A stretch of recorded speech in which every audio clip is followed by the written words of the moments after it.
it doesn't matter what we've done in our past. Really, the past does not reach out from the past to determine what we have to do in this next minute. There's an extraordinary freedom that each of us has in every new moment, a freedom to begin again and turn towards what's personally important, to author our lives. It all begins by understanding the mind. I want to be happy now. I don't care about the future. I want to be happy right now. You are not alone. You are never, ever, ever alone in this. It's helped my voice grow and given me freedom to be creative on my own. I'm Christina Barcy. Welcome to Be Bold, Begin, a podcast dedicated to you, the creative, the healer, and the innovator. The topics and conversations we have here are designed to help you discover what might be getting in your way and offer you tools, techniques, and guidance to move through them. I live in the imposter's body more than I live in my own body. I don't have to feel like I don't deserve this. This is where creativity and healing intersect. If you decide to be bold and begin, you have the opportunity to feel humbled and empowered. I totally believe that. I'm a certified Kaizen Muse creativity coach, a certified Reiki energy healer, and an entrepreneur, artist, and presenter. I will share with you my experiences, my proven tools and techniques that helped me and my clients and loved ones shift and expand in the areas they most desired. This is a gentle and open space where you will hear how others are being bold to encourage you to begin your own journey or expand the one you're on. This is Be Bold Begin.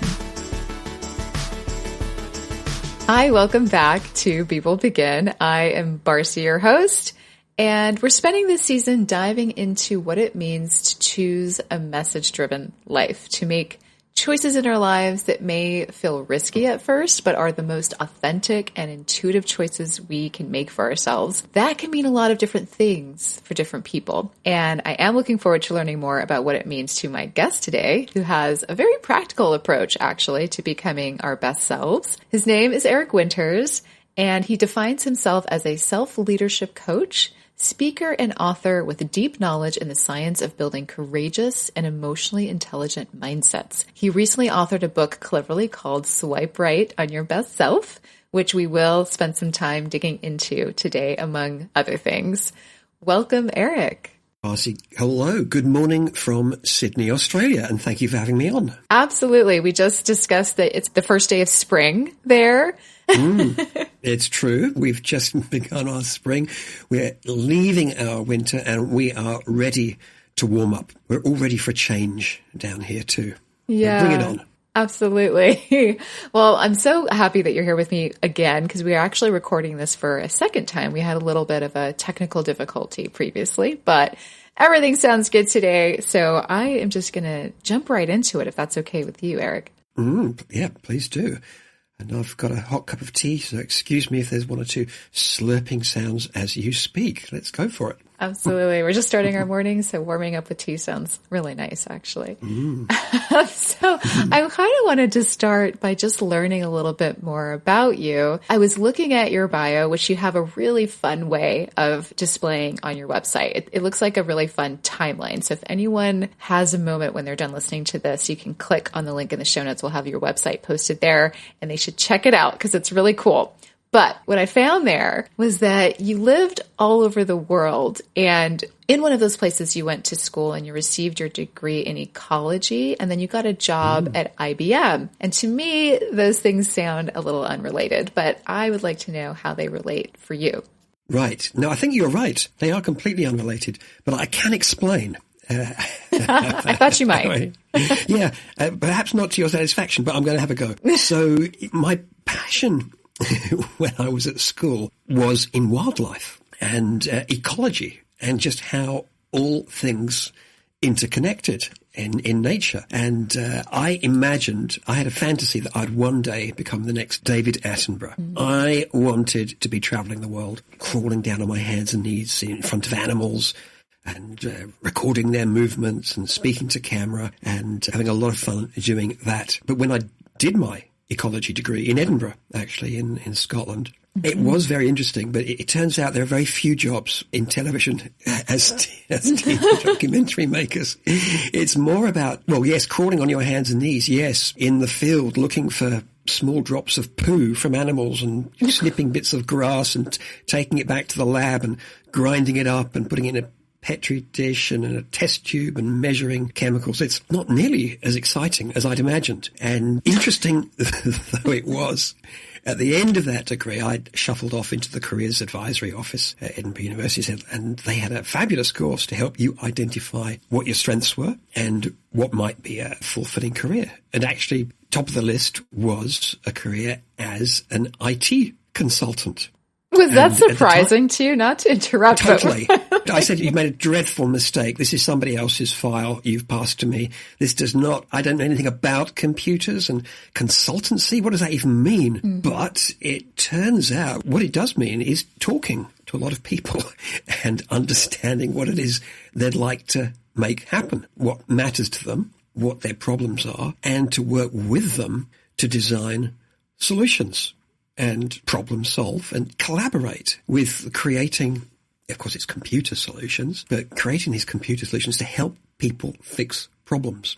And I could do that. And it also meant actually giving a lot of talks to people about new technology. So I got to learn about new technology, talk to audiences, very large audiences, and train people in how to use it. Actually, they were right. It did work well.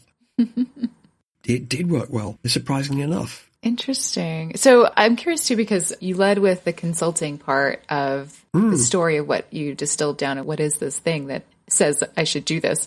I think we have to timestamp it a little bit where we know what time period this was, because technology, IT was something really specific at the time. And then also, what was it that consulting could happen in any area? So how did it end up being IT specifically? So those are two questions, but. Yeah, well, the first one is why IT? I think that's just it's probably chance. This is what floated to the top of the careers advisory list. So yes, it could have been consulting in any industry, but perhaps it was my interest in problem solving, because IT actually is just a whole series of problems. It's just one, they're technical problems, but it's one problem after another. And I think the time, so to place this in history, this is back in 1984, I think it was, 84, 85. So it's right at the early days of the IBM PC, the first very widely available personal computer. Right. And they weren't laptops. I tell you, back then they were just huge monsters sitting on desks. But it was a big deal. There was a lot of excitement that everyone could have a computer in their home. So I was traveling the country talking about that, giving presentations on this amazing breakthrough technology as it was back then. So I think there was a lot of work actually in IT. It was just the nature of life in the 80s is that this was an expanding and a rapidly expanding field, and an accident, I happened to fall into IBM. But there was a lot of work available. I think that's probably why it happened. There was a lot of work available. That makes a lot of sense. And it sounds very exciting.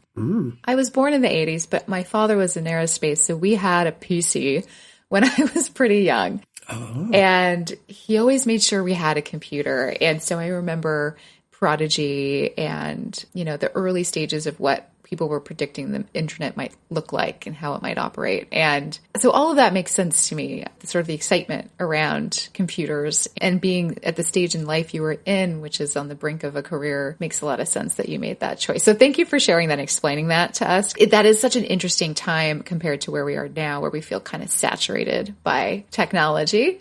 So Yes. Back then you'd get one new announcement of a product. It was upgraded perhaps every 18 months, that sort of time. There'd be a new product, maybe a year. Maybe more than that, yeah. Yeah, it was infrequent, so it was a big deal. And you see videos on the internet now of people unpacking boxes. Right. Have you stumbled over that? Yeah. It's a thing. Yeah. People unpacking boxes. But if there'd been a camera on the wall watching me, when I was unpacking the first boxes of, the latest computers, like, the second PC ever to be developed, we were equally enthralled. And that happened every time we got a new product. The opening was very exciting, and reading all the documentation and trying it on and exploring it. It was I'm saying it was an exciting time. I still have a small thrill each time I open a new phone, for example, or get a new laptop. I am one of those weird people who does read the manual. Oh, I know we're a minority. There aren't many of us, but we stand together. That's very cool. Brothers and sisters out there, we know who we are. We're proud.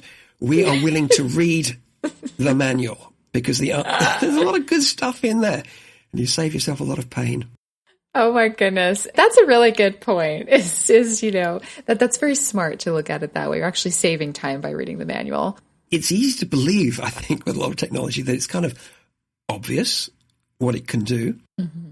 And a lot of it is intuitive. Things are so much easier to use now. It's absolutely marvelous. But there's a lot of things which are just under the covers. My sister had an iPhone for, I think, 3 years without realizing it had Siri, this voice activated. Well, you could give it instructions, as you know. Yeah. You can ask your phone to do things. And there's a lot of things actually like that in all of our technology, our laptops, our phones, our microphones, everything. You just need to be willing to read a couple of pages in, and it's like an Aladdin's cave, Barcy. I think of are you with me? Am I making any progress here? I think you are, but for me, it's the car manual. I like to read the car manuals. So I'm with you in certain areas. Yes. Yes. Good. There you go. And so you've had your own personal lived experience of discovering how to do something, and it was there. It was in the manual, waiting to be discovered. Yes, exactly. And there it is. It's for you, and I carry it with me, and I leave it in the car as a reference. Good idea. Yeah. Well, I want to flash forward a little bit, but before I do, I want to just talk about where you're from for a second, because you have this lovely accent, but it's not from a single place. So can you tell us just a little bit about where you grew up? And you did end up traveling the world, but you spent significant time in some of those places. Can you just share a little bit of that with us? Yeah, sure. So I started life in the southeast of England, close enough to see France. It's the bottom right-hand corner, a place called Ramsgate and Broadstairs, two little towns next to the seaside. So I grew up there, but moved to Scotland for university. And it was then that my accent began to be corrupted because I got a New Zealand girlfriend, and it irreparably damaged my pure English accent.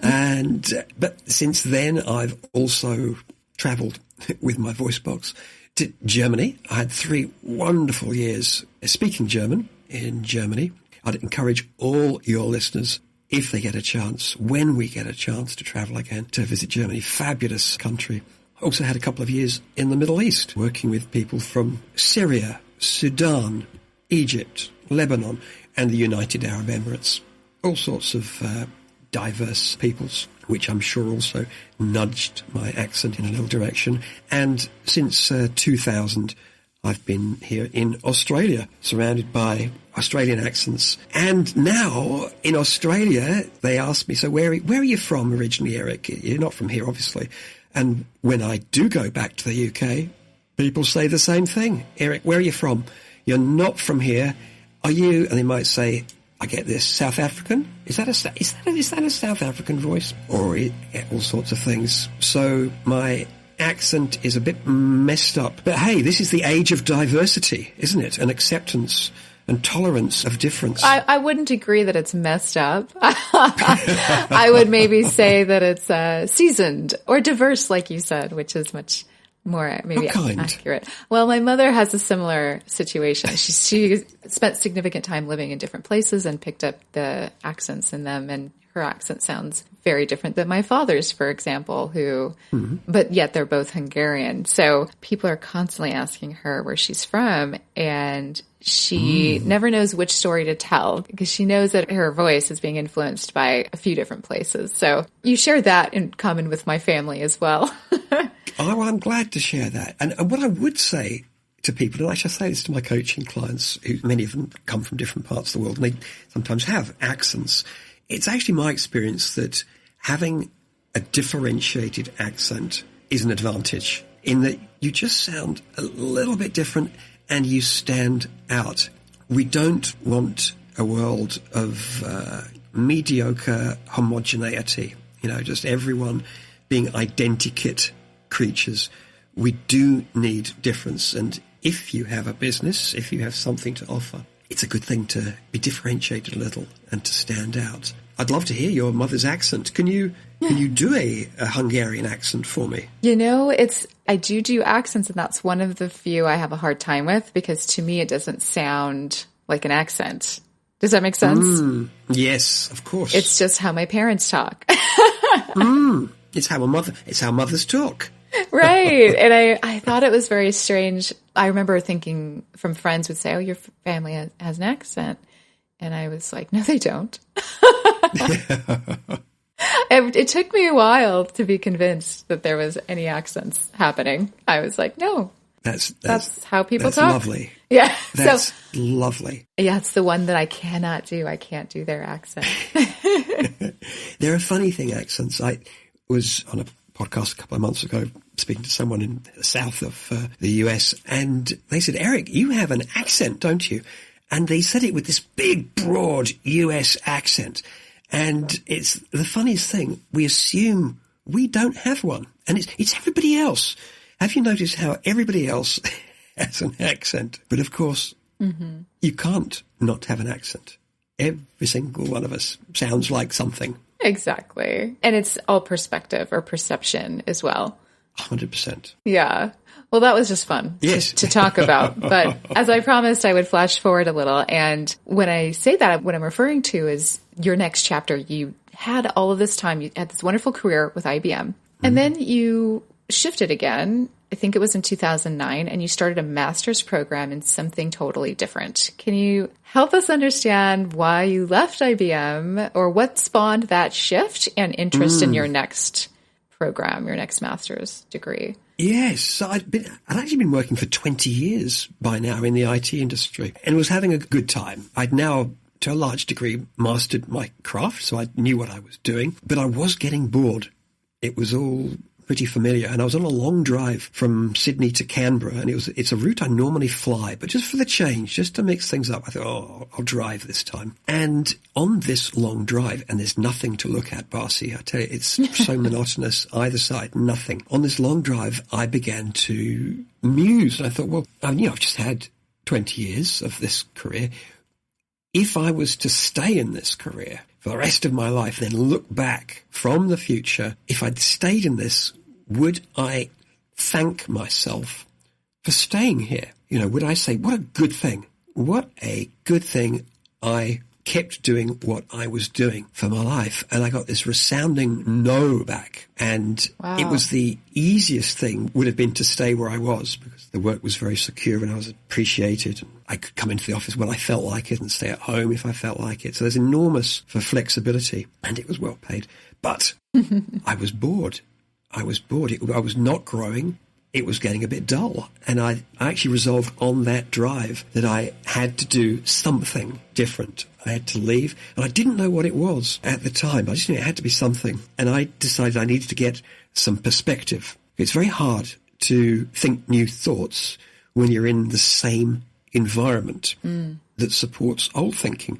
Our thinking is constrained by our environment, by what we see and what we hear around us. So I actually packed everything in at IBM. I left without knowing what I was going to do, but I thought I'd take some time out. And I took my bicycle to Vancouver, and I spent 4 months cycling around Canada, seeing whales, seeing bears, climbing mountains, meeting people, and just allowing myself to detach from my routine life and allow my mind to explore what might come next. Wow. And it was so good. And it was a privilege to be able to do that, to be in a situation where I wasn't married, I didn't have any children. I had a pocket full of pocket money, which could fund that trip. And it's one of the best things I've ever done. Amazing. So it was just tremendous. And it was on that period, as I say, that I did think, I'm interested in the human mind, and I'm interested in how we can manage our minds to what extent can we influence our well-being, our focus, our motivation? And I didn't know very much about it, but I discovered that there was this huge world of mental well-being and performance and coaching. Yeah. And there is a science of well-being and a science of helping people to change behavior. I'm starting to see the intersection for you here with the science approach. Yes.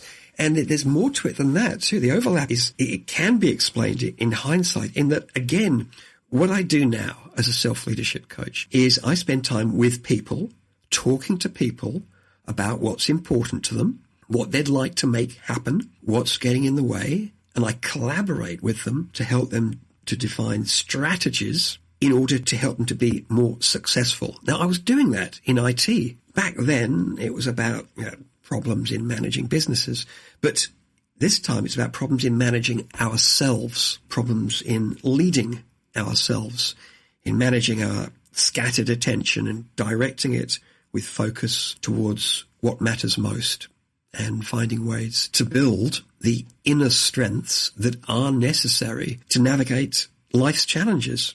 So there is nowadays, I think of it actually as the human ecology of the mind. So in the back, I was thinking about how animals interact with each other and how they interact with their environment and how that impacts their health. But now I'm thinking about humans. How do we interact with each other? How do we interact with our environment? How can we optimize our own living by managing not just ourselves? It's got to begin with ourselves, and that's why I call myself a self-leadership coach. It starts with ourselves, but after that, then we're in a position to helpfully influence those we work with, those we live with, our families, our loved ones, to help them to be their best as well. But it all starts on the inside. Can I ask you if this inspiration to lean into, or I should say maybe shift into, this interest in exploring the self in our interpersonal, what we'll call the human ecology, which I really like. That's a wonderful way to refer to it. Was this sort of inspired by your own experience with having to ask yourself these questions and separating yourself from your environment and seeing what the influences are and observing yourself? Or was it already happening for you mentally in this path of wanting to explore that?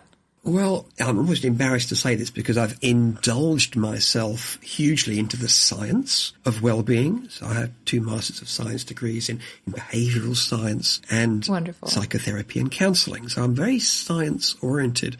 But when I was living and working in Abu Dhabi, my brother-in-law, John, said, there's a book you need to have a look at. You really ought to get yourself a copy of this book. And it was by Tony Robbins. Right. Tony Robbins, the planetary #1 motivational coach and speaker. Not a lot of science in what he does. However, I was intrigued by his approach to helping people to manage their minds, to manage their focus, to connect and to develop an inner motivation. And I did attend one of his 3-day workshops when I was in Toronto, actually, on my Canadian cycle tour. So I have to sheepishly acknowledge it was actually Tony who let me say it. I'm going to say it. Oh, he awoke the giant within. I was wondering if that's where this was going. Yes. I had to spit it out. So that was, of course, the name of, was it his second or his first book? I don't remember. Well, it's a very popular one regardless. Yeah. So I'm having a bit of fun with it. I don't have a giant inside, but he did awaken an interest, an appetite for knowing more. And it turns out the area of human performance and well-being and motivation that he concentrates in is just the tip of the iceberg into what is known about developing our well-being, our courage, our resilience, our happiness. It's the tip. But he was my gateway. There we go. He was my gateway into that world. That's how it happened. Thanks for being honest and sharing that, because I know that it can feel funny when someone's that popular to be like, oh, it feels cliche. But at the end of the day, he's popular for a reason. Yes. He's very good at what he does. And it's true. He is. And actually, he has a lot to teach us on many levels. One, I mean, yes, the content, what he's saying, a lot of it is extremely helpful. A lot. Not all of it, but a lot. A lot of it is really helpful. Great. But also, he is an expert communicator. He is. And I have so much respect for those who can stand in front of an audience and clearly enunciate a message and get others to take action. And Tony is the master of that. So I do look up to him as a communication role model too.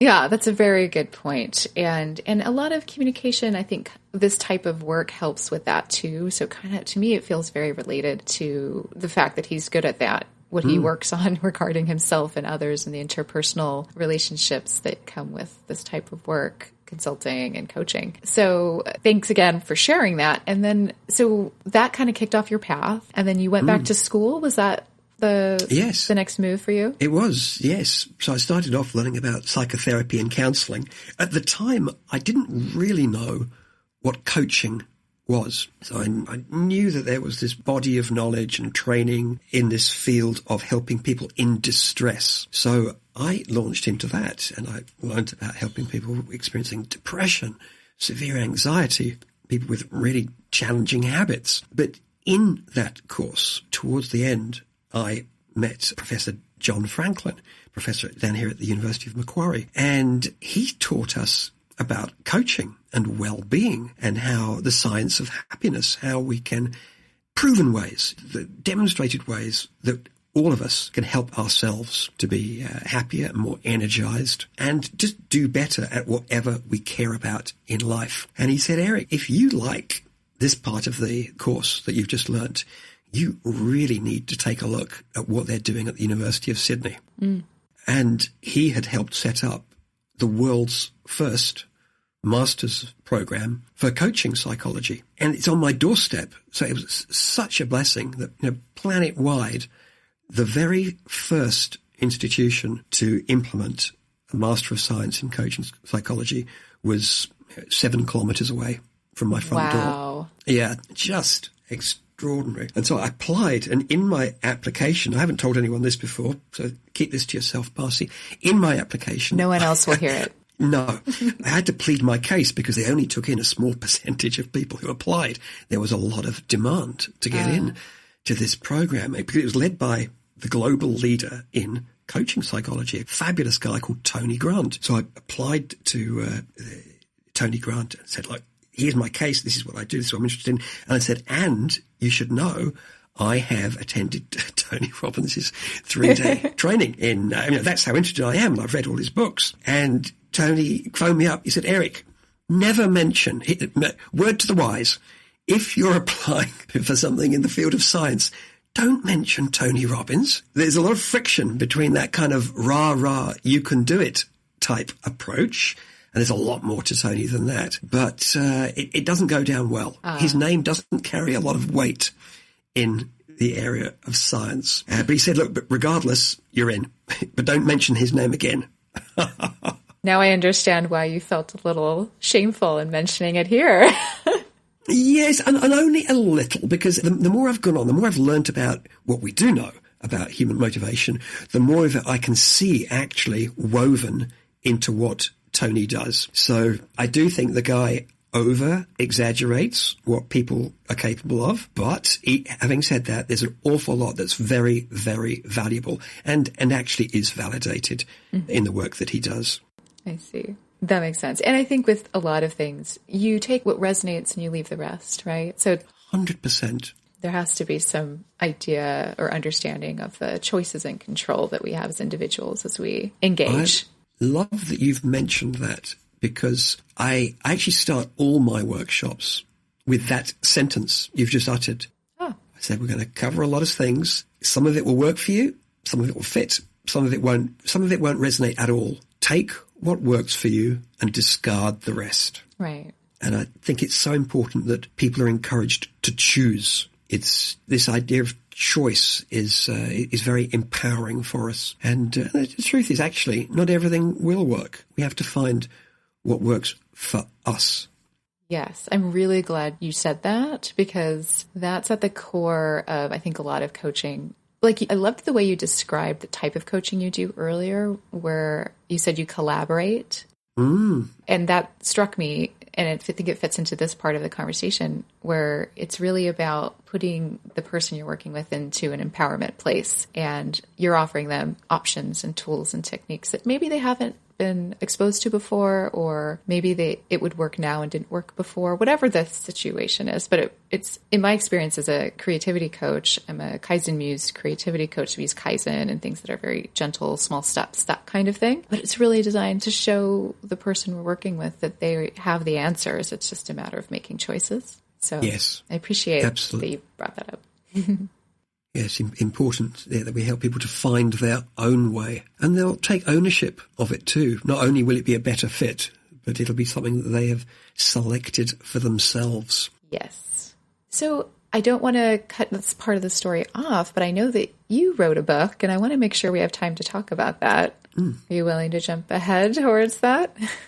All good, yes. Swipe right on your best self. Yeah, I feel like we're kind of segueing into this already. So can you just tell us a little bit about why you wrote this book, like why this topic, this book, and why you wrote it in a very specific way that I appreciate. It felt kind of practical, almost like a life guide when I was going through it. And I'd love to hear your take on that and why you created it the way you did.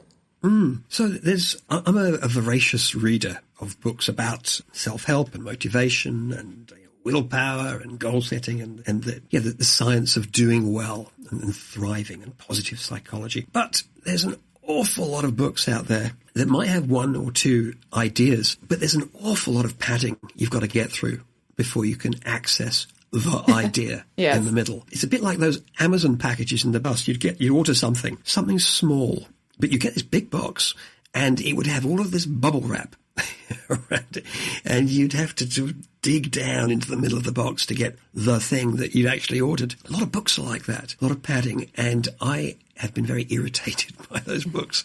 So I had always resolved, if I was going to communicate something, I wanted it to get to the point quickly. I wanted to provide a lot of ideas, and I wanted to make it very, very practical and highly accessible, so easy to understand and very, very practical, and also to be fun. Too many dull books out there too. I wanted it to be fun. So as I was reading, I was just picking up different ideas, different ways of presenting information that resonated for me. And I read books, and I just loved the way some of them would summarize what had been in the chapter at the end of the chapter. Love that. Some of them recently, some books have been really small, really, really small books. And when I pick them up, I always feel, I could read this. Whereas if I pick up a sort of Bible-sized book, I feel a little bit of overwhelm, that it's more of a project than if I pick up a heavy book. So I thought, no, I want to make this book small. I want summaries, I want graphics, and I want easy, understandable action items. And here, what prompted the book was a few years ago, a palliative care nurse here in Australia who was spending time with people in their last days and weeks. She wrote a book called The Top 5 Regrets of the Dying, because she was hearing again and again the things that people regretted. They would share their most intimate regrets with her. And the number one regret, this really resonated for me, the number one regret that she heard from the dying was, I wish I'd had the courage to live a life true to myself and not the life that others expected of me. I wish I'd had the courage to live a life true to myself and not the life that others expected of me. And this message from the dying is a real gift to the living. It's telling us that there is something we need to work on now. And I realized that a lot of the information, a lot of the strategies and approaches that I'd learned about human behavior, helping people to take action and build motivation, could help people to do just this, to avoid the number one regret of the dying, and instead author a life that was true to themselves. That's what my book is about. How to author a life that's true to you, not to your culture, not to your family, not to the expectations of others, but to spend some time, and it does take some time, and it's something that isn't done once, it's something we do on an ongoing basis, is to decide, okay, what matters to me now in this part of my life? How would I like to show up? What's important? And then, after we've decided the qualities that we would like to be expressing, the personal ambitions that we would like to work towards, then to develop courage. And courage isn't something that we're born with, or something that you either have or you don't. It's a skill. We know now that courage is a capability, and wherever we are on the spectrum of courage, and we're all somewhere, every one of us can nudge ourselves into a slightly more courageous version of ourselves, being willing to do more of what's personally important and challenging. So that's what the book is all about. Thank you for sharing that and for explaining what the inspiration was, why you felt it was important to write this book. And you talk about being courageous throughout. Courageous living feels like the action piece, the theme from that perspective, or the verb, if you will. And yes. You also say that self-delusion is a devaluing of life. That struck me. Can you explain to us a little what you mean by that? Yes. So there are a number of things which keep us from living bigger, more fulfilled lives, keep us constrained. And one of them is we devalue our time alive. If we were to truly value each moment alive on this planet to the extent that it deserves, I think all of us would be far less willing to waste our time, and we'd spend a lot more of our time doing what matters. What drives this, I believe, what drives this reluctance to value time is that all of us, absolutely all of us, are reluctant to fully accept our mortality. The fact that we are absolutely certainly going to die. Life on Earth is finite, it's limited. And when we think about death, it's an uncomfortable thought. It's an inconvenient truth, isn't it? That in fact, we're not here forever and ever and ever. In fact, we are going to die. And so we push that thought out of our minds. We'll say things like, what's the point of being morbid? What's the point of dwelling on that? Let's focus on now. I don't want to think about that. But when we push completely out of mind our mortality, we demotivate ourselves to live now while we can. It undermines any sense of urgency to get on with life, to say the things that are important to the people we love, to aspire to develop the relationships that we'd like to have in our life, to aspire to develop the careers, to travel, to experience life fully. If even a part of you thinks you're going to live forever, then it's very easy to procrastinate life away, to defer. I'll do that at some point. I'll get around to that. When you can just a few times a day, briefly, very briefly, just allow yourself to reconnect to the awareness that, yep, this isn't forever. And not only is it not forever, it's for quite a limited period of time. And even if you make it to, say, 100, not everybody will. Okay? Not everybody lives to 100. The reality of our situation, it is a little grim, but we may only have today. It's possible we may only have today, or we might get 2 years, or 5, or 7, or 19. I don't know. None of us know. But what we do know is that life is limited, it's finite, and when we accept that, people do connect to an urgency to do what's important. And there are so many stories, and Barsi, I'm sure you've heard some of them, where people actually have been told, sorry, sir, or sorry, madam, but it looks like you've only got another 3 months to live. People, and they will say, a lot of these people will say, I have never lived so much as I did in my last 3 or 6 months. And there was something about the awareness of an approaching end that triggered a significant activation energy to really taste life now while we can, to do more each day of what matters, to make the phone calls that are important, to see things, to taste things, to learn things, but to live, to be really vital and alive now. So paradoxically, dwelling on death briefly, this is the important thing. You don't want to spend all day thinking about it. That will not trigger an activation energy. But just briefly, just remind yourself, oh yeah, this is not forever. Let me live now while I can. People become more alive when they think briefly about death.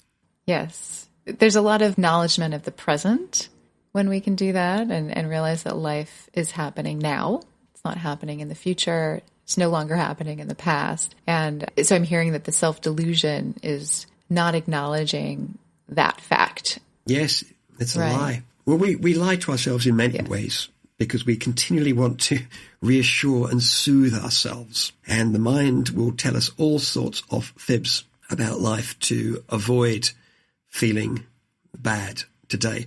But the reality is that if we're going to avoid the number one regret of the dying, we need to be courageous to live lives true to ourselves. We need to be courageous. But courage is a courageous act, I should say, is an uncomfortable act because we are taking action in the presence of doubt, in the presence of anxiety, fear, uncertainty of a successful outcome. That's courage. So we do need to be able to build skills, and there are skills to experience uncertainty and doubt and not let them overwhelm us, but still take action. And luckily that's something that we can all do. Yes, that's the power piece again, is that we're all going to die and we're all living now if we can listen to this, right? So that means we all have the same choice to choose to learn the skills, not learn the skills, acknowledge that we're going to die or not, all of these things. Yes. Yeah. There's one thing I'd like to share with your listeners just now. For your courageous listeners who are willing to turn briefly to their mortality, towards their mortality, just briefly, and that's to visit the website count.life, count.life. And at that website, you get a little prompt. It'll say, when were you born? How old do you think you're going to live? How many years do you think you'll live for? Give yourself 100, be generous. Then you just press enter. Well, why not? I did. Press enter, and it gives you a graphic, and it shows you all of the weeks of a 100-year-old life. In one colour, it shows the weeks you've already had, and in another colour, it shows the weeks you'll have if you get to the end. And it's quite sobering to see our life visually represented as weeks, these little bricks. It felt very different to me than just telling myself, oh, I've got X numbers of years left. There's something about the visual, and if your listeners are like me, you'll have a sense of, oh my goodness, it's really finite. There's quite a lot of bricks and not that many. So I've found that website really helpful to look at now and again, just for that little kick of urgency to live now while we can. I can also see someone getting a little stuck in fear when seeing something like that. Do you have any tools of thought for that opposite reaction? Well, I mean, there's a number of things we can do to reduce reactivity. I mean, these are just physical things. So, I mean, just the slow breathing might put you into a more resilient state. But I would remind yourself that many people have had their best lives after they've been told they only have 3 months or 6 months to live. They've had the best part of their lives. This is what this website offers us. It's the possibility of having our best lives without being given a terminal diagnosis. Right. Wouldn't it be silly if we waited until we were 3 months away from the end before we felt an urgency to live well? We don't need to wait for that to happen. We should turn towards it now and seize the day, as they say. Seize. And it's not even the day. It's the minute. Each minute is new, and we have choices to make. And that's why my book's called Swipe Right on Your Best Self, because swiping is this metaphor for choosing. We spend a lot of time choosing what kind of people we'd like to be our intimate partners, but we don't spend quite as much time thinking about who we'd like to spend even more time with, and that's ourselves. But every minute, every moment of every minute gives us another choice to choose what kind of person we want to be now? Yes. Am I going to be compassionate, caring, friendly, thoughtful, focused, interested, exploratory, kind? We get to choose. And it doesn't matter what we've done in our past. Really, the past does not reach out from the past to determine what we have to do in this next minute. There's an extraordinary freedom that each of us has in every new moment, of freedom to begin again and turn towards what's personally important, to author our lives. Beautifully said. I completely agree. And something that I noticed that really works to help us along this choosing the present moment, choosing to live in the moment, choosing to be who we want to be, feel the way we want to feel, is gratitude. And you talk about that in your book as well. And you call it defiant gratitude. And you say that it emboldens us, which I thought was such a great just way to look at it, that it emboldens us. Do you want to expand a little on your perspective on gratitude? Yes, absolutely. Thank you for mentioning this, because I call it defiant gratitude because there's an awful lot of well-funded forces in the world, advertising and the media, which is committed to making you feel a sense of lack. That's what it's all about, advertising. About here's something that you don't have, and if only you had it, then you'd be happier and more popular and better looking. Because as you are, this is what advertising does, it diminishes us because it tells us you are not happy enough, popular enough, good looking enough, well trained enough, successful enough, and you can carry on.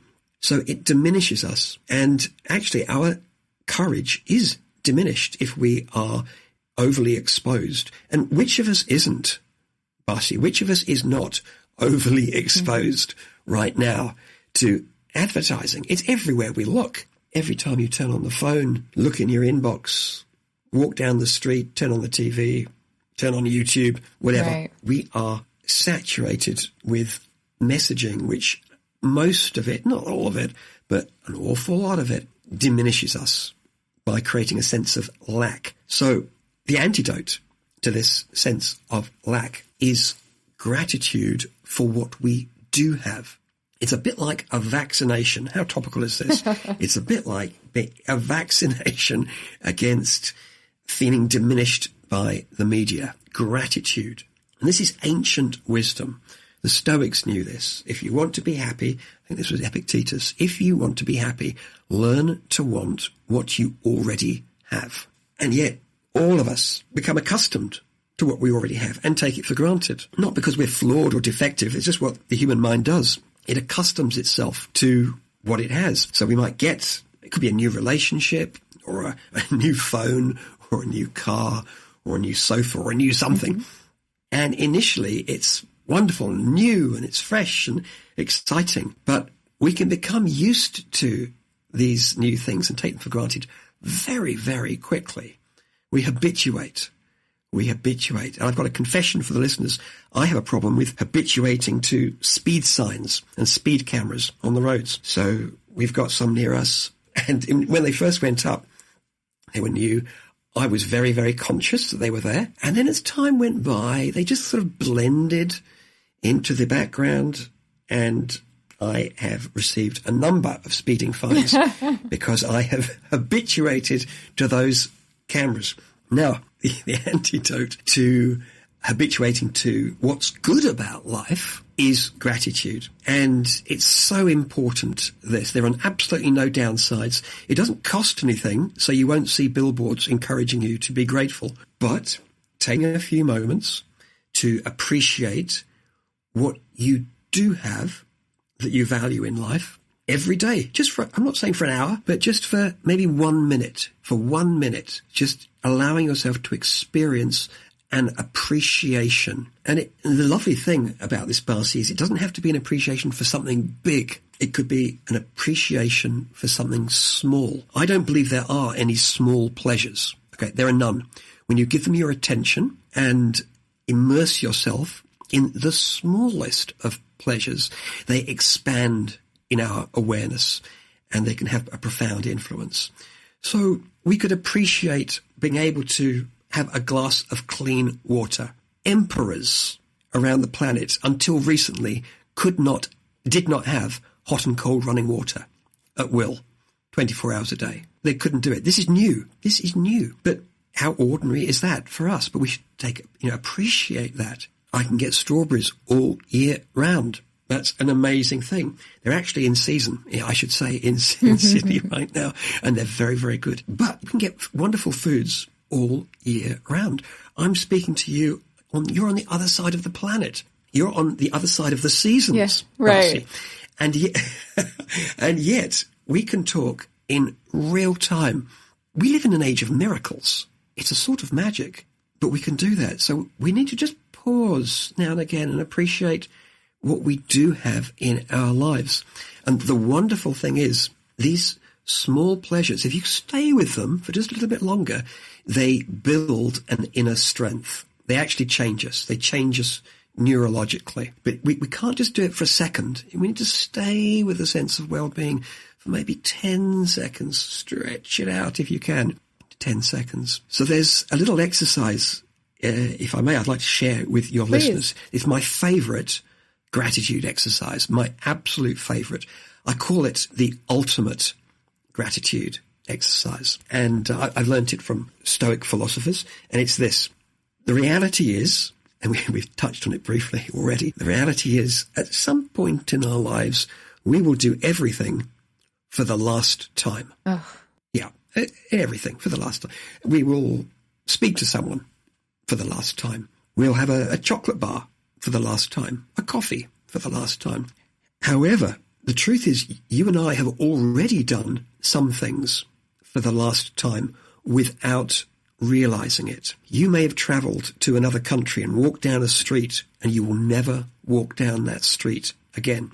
You may have eaten something from a cafe somewhere and you will never visit that cafe again. You'll never have that experience again. There are people we've spoken to, Barcy, in our lives that we will never speak to again.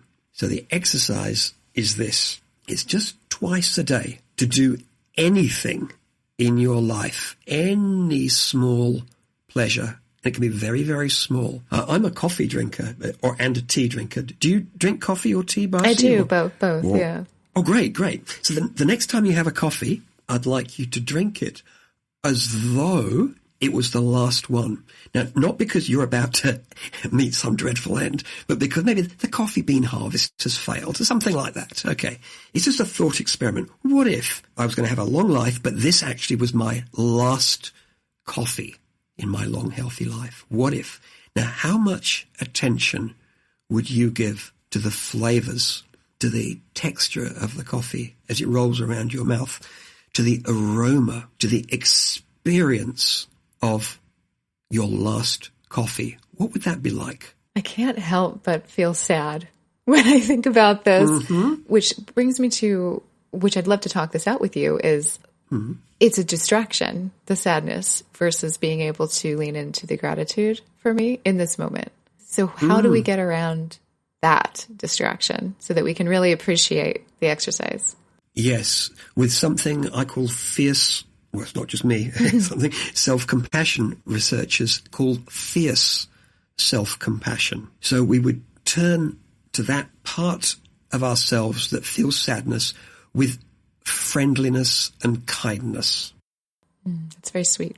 So in our life, there'll be many times when we feel daunted, bereft, a sense of loss, a sense of pain or hurt. And the attitude, which will help us to do what's important, even while we feel life's natural pains and discomforts, is kindness or friendliness. That's the attitude I'd ask yourself to turn towards that. I appreciate that. And I think you're right on. And it was nice to hear that as a solution, because I do think that self-kindness is gratitude's sort of companion. And that does make a lot of sense when you explain it that way. So I appreciate that. Yeah. I think this is underestimated by many, many people. That life is hard. And there's a pervading sort of positivity culture at the moment that says, no, we've got to look on the bright side. No, you've got to cheer up. You really need to cheer up. Look on the bright side. Everything's going to be okay. And it denies our real lived human experience of natural suffering and disappointment and hurt and regret. And when we push away those uncomfortable feelings or try to deny that we're having them, we also, at the same time, diminish our ability to experience joy, pleasure, love, appreciation. If we dial down the volume on pain, we also dial down the volume on awe, gratitude, happiness, and kindness, self-compassion, and a friendliness directed towards ourselves gives us the inner strength. And it's an attitude of saying, yes, this is hard. Yes, there is disappointment here. Yes, that hurts. And that attitude of being in relation, a kind relationship to our pain and our hurt, emboldens us to turn towards what's important. Thank you for that. That was very well explained. And I felt the weight of that explanation in a way that was just very real and very true to what life is. So thank you for that. Yeah, it's part of living an authentic life is being honest with ourselves. You know, it's about being very honest. Honest about what hurts, honest about what we're experiencing, but honest also about our circumstance, that we are here for a certain period of time, and taking ownership of our precious time alive. Absolutely. That's a wonderful way to close, I think. But I want to ask you one more question, which is if there was just one takeaway that you'd like the listener to have from today's conversation, what would that be? Well, I do think that the biggest takeaway is to own our human predicament of not being immortal. We're not gods. We don't go on forever. And I think it's the more we can own the situation that we're in, that we are alive now. And it is an extraordinary gift to have, to be alive in a human body, being able to choose where you place your attention, how you move your arms, how you speak to people. It is an extraordinary privilege to have any time alive. So I would encourage all the listeners to celebrate their lives, to own them, to celebrate them, and to live them with greater fulfillment. Yes, thank you for that. That's wonderful. So how can we connect with you? How can we get your book? How can we find you and engage? Well, the book's available from all online booksellers, and there's an e-book version, a Kindle version, as well as the paperback version. For your Australian listeners, they can get the book, a signed copy of the book, from my website, ericwinters.com.au. And that's also the place to see the workshops and the talks that I offer, ericwinters.com.au. And for people in organizations, you should connect with me on LinkedIn. That would be the best place. I look forward to connecting on LinkedIn. Wonderful. Thank you, Eric. This has been such a wonderful conversation. I feel like I learned so much from you just here today, in addition to the reading the book. So I appreciate you sharing your time with us. It's been my pleasure. Thank you for having me. Thank you for listening to People Begin. We hope that these episodes inspire and empower you to take your next steps in your own intuitive journey towards a life or business that feels clear, authentic, and aligned. And if you're ready for more tools and guidance like courses and free events, then I'd love to invite you to my new Intuitive Creators Academy and Collective. It's free to join. Just follow the link in the show notes and remember to DM me once you get there to receive a special gift for being a listener of People Begin. I'll look forward to seeing you there.